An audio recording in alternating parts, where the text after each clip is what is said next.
더불어민주당 이낙연 신임 대표와 미래통합당 김종인 비상대책위원장이 오늘 국회에서 만났습니다. 1980년대부터 이어온 오랜 인연 탓일까요? 서로 덕담을 주고받으며 시작된 만남에선 4차 추경 필요성에 대한 공감대도 확인했습니다. 한번 보고 가겠습니다.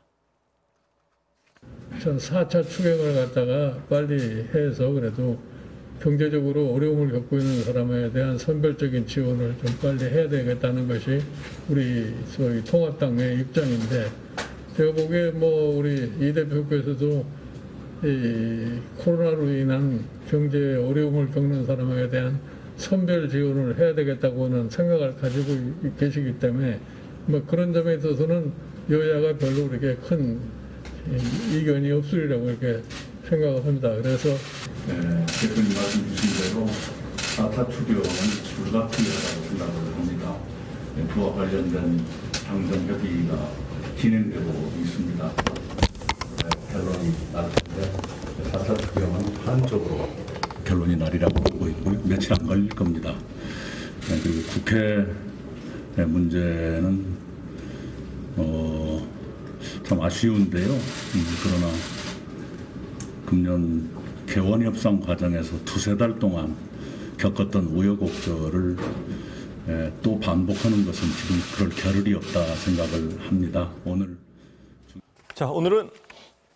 이종걸 전 더불어민주당 의원, 김재원 전 미래통합당 의원과 함께 오늘 얘기 나눠보겠습니다. 어서 오십시오. 예, 안녕하십니까. 오늘은 야당부터 여쭤보겠습니다. 김종인 비대위원장하고 지금 이낙연 대표 분위기 좋은 것 같습니다. 그렇죠? 그 오랜 기간 동안의 인연도 있고, 예. 또 두 분은 사실 과거 민주당에서 함께 일하실 때도 저 사이가 아주 원만했던 것으로 알고 있습니다. 예. 자, 그런데 뼈 있는 말도 살짝 오간 것 같습니다. 지금 협치가 되려면, 근데 김 비대위원장이 꺼내신 건 상임위원장, 그중에 법사위원장 말씀을 실제로 하신 거 아니겠습니까? 그렇죠. 이제 원구성을 예. 주호영 원내대표가 원구성 협상이 깨지고 나서 민주당이 모든 상임위원장을 차지하면서 사실은 그 이후에 전혀 이제 여야 간의 어떤 협의가 진척이 되지 않고 일방적으로 이제 법안이 처리가 되었는데, 이제 대표가 바뀌셨으니 이거 어떻게 한번 다시 원위치로 돌려서 한번 해결 좀 해달라 이렇게 요구를 했는데요. 그 문제를 아마 김종인 비대위원장도 거론을 하신 것 같습니다. 근데 이낙연 대표는 그게 좀 어렵다는 취지로 말씀을 하셨어요. 그게 아마 법사위원장을 두고 결국은 법사위원장을 다른 상임위원장 얘기보다는 법사위원장 얘기죠? 지난번에 원구성 협상이 제대로 안 된 것도 결국은 법사위원장 때문이고요. 결국 이제 법사위원장을 야당에 넘겨줄 생각이 있느냐 없느냐, 그것으로 이 문제가 해결이 될 실마리가 있느냐 없느냐인데, 이낙연 대표께서도 법사위원장 넘겨주기는 좀 어렵다고 판단을 하신 것 같습니다. 예. 그렇다면 다른 또 경색인가요? 마찬가지로 저거 해결 안 되면 어떻게 보십니까? 지금 그렇더라도 일단 현안은 해결을 해야 되니까 이미 한 단계 넘어선 상황에서 또 법사위원장을 주지 않으면 국정에 전체적으로 협조하지 않겠다, 지금 이런 구도는 아니지 않습니까?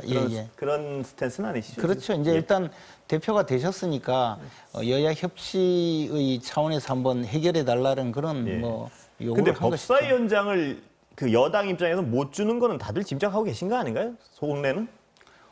근데 이제 과거에 여당으로서 법사위원장을 야당에 넘겨주고 지금까지 국회를 잘 운영해 왔거든요. 아니, 이번에 그 과정을 다 겪었는데. 이번에는 이제 마음대로 하겠다 그런 생각이면 넘겨주기가 어렵죠. 예.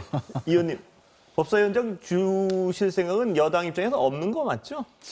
근데 여야 그때 결단으로 되게 책임은 또 이제 원내대표 간에 지는 책임의 영역으로 여당에서 이제 김태년 대표가 책임을 지고 이제 한 것인데, 이제 나중에 선출되신 당대표가 그에 대해서 의논 없이 어떻게 하겠다라고 하는 의견을 국민들께 이렇게 내기는 어려웠던 것 같습니다. 그러나 이제 화두를 던지셨으니까 어떤 또 완전히 지나가 버렸다고만 볼 수 없는 이슈가 아니겠습니까? 그러니까 이제 좀 여러 가지 좀 생각할 방향을 놓고 정리를 좀 해야 되지 않겠나. 제가 궁금한 건요. 법사위원장 마냥 못 주면 야당과 협치와 관련해서 어떤 카드가 있을까요? 여당에 지금? 지금까지 봐서는 이제 현재 국회법으로는 패스트트랙, 패스트트랙을 좀 완화시켰으니까 패스트트랙으로 일정한 기간이 지나면은 이제 중요 법안을 처리하는 것, 이제 그것과 그다음에 사실 예전에는 예산 과정에서 예산 때 예산 부수 법률이 있거든요.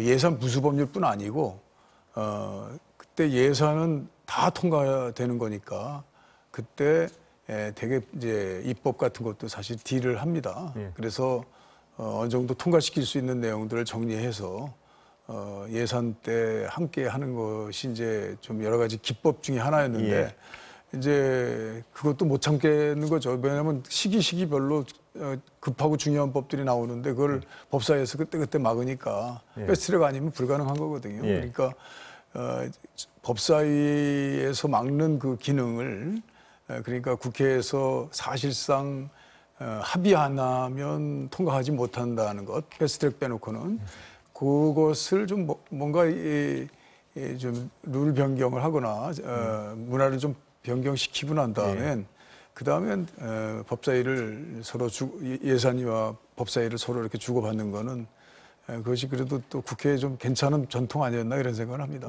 자, 다른 어떤 현안 좀 여쭤보겠습니다. 추경에 대해서는 김 비대위원장이나 이낙연 대표나 지금 뭐 동의를 했으니까 별 문제가 없는 것 같고요. 이견이 없는 것 같고요. 또 두 분이 또 중요한 걸 동의한 게 하나가 보편적 복지는 지금 보편적 재난지원금은 아니다. 선별해야 된다는데 또 두 분이 동의했어요. 근데 정작 당내에서 좀 이견이 있는 것 같습니다. 어떻게 정리될 것으로 보십니까? 만만치 않을 것 같습니다. 그러니까 이제 이낙연 대표도 그걸 뭐 완전한 선별적 지급으로 하겠다는 것은 아니고 그것을 검토해 보겠다는 것인데 이제 이재명 지사의 생각은 그런 것입니다. 대략 우리나라에서 이제 앞으로 재난지원금을 한 100만 원 정도 지급을 한다면 그때마다 이제 100만 원씩 지급한다는 것이 아니고 100만 원 또는 조금 더 알파의 금액을 앞으로 생길 수 있는 재난에 대비해서 쪼개서 준다는 거였거든요. 그러니까 지난번 한번 지급했는데 지난번보다 훨씬 더 위중하니까 지금 지급해야 된다. 그런데 이제 우리가 대략 100 정도로 나눴으니까 한 셋으로 나눈다면 한 30만 원 정도씩 지난번 방식으로 보편적 지급을 해야 되는 것이 맞다. 이렇게 보는 것이죠. 그리고 이제 또 우리가 좀 착각하는 것이 김종인 대표께서도 그런 말씀이 녹아나 있는데 무슨 자영업자라든지 고용위험이라든지 뭐 이런 것들이 있지 않습니까? 근데 지금 저희는 고용보험에서 지급하는 것 외에도 이 사업에 있어서 고용유지지원금이라는 게 있거든요. 고용유지지원금은 이번에 끝납니다. 그러니까 6월서부터 6개월 동안 이제 그 선별적으로 지급하는 거거든요. 이제 그러니까 뭐 이번에 보면 이제 관광이나 여행업이라든지 호텔업이라든지 이런 것을 빼놓고는 이제 끊어지는데 그것을 계속 지급하는 거거든요. 그러니까 그거와 지금 일반 국민에게 지급하는 재난지원금하고 조금 성격이 다른 거거든요. 근데 너무 세세하게 설명을 해주시면 지금 한정된 시간 때문에 제가 그런데 이낙연 대표하고 이재명 경기지사의 어떤 이견이 좁혀질 접점을 찾을 구석이 있나요? 그러니까 이제 지난번에 지급한 것은 일부 지급한 것이고 앞으로도 한 이런 위난이 또 내년 뭐 겨울까지 간다는 거 아니겠습니까? 또 이런 위난이 이번에 이제 해결이 된다 하더라도 또 있을 거란 말이죠. 한 서너 번 있을 거란 말이죠. 그때는 처음 지급한 것과 같은 방식으로 국가의 책임으로 소득과 관계없이 전부 지급하는 것. 그래서 경제정책적으로도 일반 그 소비 성향이 떨어질 때 그것을 올리고 해서 소득과 이전 지출 방식으로 해서 전부를 다 지급하는 방식이 훨씬 효과적이다. 그리고 이제 지금 부총리가 얘기하는 것도 지금 다 국채로 지원해야 됩니다라고 하는데 사실 우리 국가부채의 경우에도 그러니까 다 날았던 빚으로 이제 지급하면 되겠느냐. 선별적으로 해서 효과를 좀 높여야지 좀 줄이는 액수도 줄이고. 그런데 그것은 이럴 때 우리가 재정 건전 관리가 잘 되어 있습니다, 제대로. 예. 그리고 또 국가 부채도 아주 낮은 편이에요. 예. 우리는 한 40%밖에 안 되고 예. 미국만 해도 한 120%가 넘거든요. 그러니까 이럴 때 쓰라고 우리가 관리한 거다. 알겠습니다. 물론 그러면 앞으로 잘한 거. 그게 민주당하고 네. 행정부랑도 좀 이견이 있는 것 같은데요. 예, 예. 한번 준비돼 있습니까? 혹시 예. 이재명 지사의 의견에 대해서는 어떻게 생각하십니까? 예, 의원님 저도 신문 보도상에서 들었습니다마는 그거는 책임 없는 발언입니다. 그렇죠? 네. 아주 철없는 얘기죠? 그렇죠? 예, 저는 그렇게 생각합니다. 그게 저도 그렇게 생각합니다. 자칫 잘못하면 국민들에게 좀 오해의 소지를 줄 수 있는 발언이고요. 자, 야당 질의에 철없는 생각이다. 철없는 발언이다. 그러니까 저도 그렇게 생각합니다.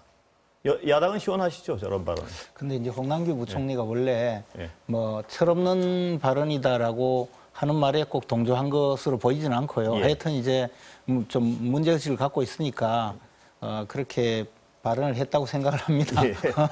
그런데 예. 어쨌든 예. 지금 이제 문제가 우리나라는 지금 국가 부채가 눈덩이처럼 불어나고 있거든요. 문재인 대통령께서 취임할 당시에 그때 그 박근혜 정권에서 넘겨받은 국가 부채가 정부 부채가 600조였습니다. 예. 600조 미만이었는데 지금 내후년이 되면 이제 1000조를 넘어서게 되거든요. 그러면 재임 5년간에 거의 이제 국가 부채가 한계 수준으로 폭발을 하게 되는데 코로나 때문에 어쩔 수 없었다는 주장 하나랑 여쭤보는 그 거는 이전에 훨씬 많이 예. 매년 이제 100조씩 늘어났거든요. 그리고 또 하나 주장은 OECD 평균에 비해서는 그래서 우리가 이제 아직 감당할 만하다. 그 말씀을 주장, 조금 드리려고 하는데요. OECD 국가 중에서 실제로 국가 부채 때문에 국채 발행이 불가능한 나라들도 생겨나고 있습니다. 예. 또 하나는 우리나라의 경우에 지금까지 이제 거의 금리가 제로 금리에 가까워져 있거든요. 그런데 만약에 국가 부채가 늘어나면 이제 금리가 올려져야 되고 금리를 지금 상승시킬 때 지금 가계 부채가 거의 폭발을 하고 또 부동산의 그 부채라든가 이런 것이 국가 재정뿐만 아니라 개인 가계의 재정이 거의 망가뜨려질 소지가 있고 네. 더 나아가서 정부 부채가 증가하면서 국가 신인도가 낮아지면 외환 위기가 또 올 수가 있습니다. 예. 지금 대거 만약에 우리나라 환율이 폭등한다든지 하면 지금 외국에서 우리나라에 국내에 들어와 있는 많은 자본들이 이탈하게 되면 예. 지금 지금 외환 보유고가 높다고 하더라도 순식간에 빠질 수가 있거든요. 예. 이런 위험한 상황인데 이것을 대책 없이 예. 이재명 지사가 이야기한 것이 뭐 30만 원씩 50만 원씩 100번을 나눠줘도 나라 끄떡없다고 예. 그러는데 그분은 도대체 그 국가 재정에 대해서 아무 인식이나 식견이 없는 그 주장이죠. 그러니까 아마 홍남기 부총리도 예. 대책 없는 이야기라고 말한 것이죠. 아니 그렇게 얘기한 것이 아니고요. 30번, 50번 하더라도 예. 높은 국가 부채를 가지고 있는 나라 정도밖에 그렇죠. 안 된다. 예, 예. 근데 높은 나라 국가가 좀 예상 아까 밖으로 독일, 일본입니다. 예, 예. 일본은 230%예요. 예. 그러니까 그 계산하면 지난번에 우리가 예산이 한 500조 정도 했다가 546조까지 3차 추경을 했지 예. 않습니까? 그래서 국채 발행을 한 30조 정도 했습니다.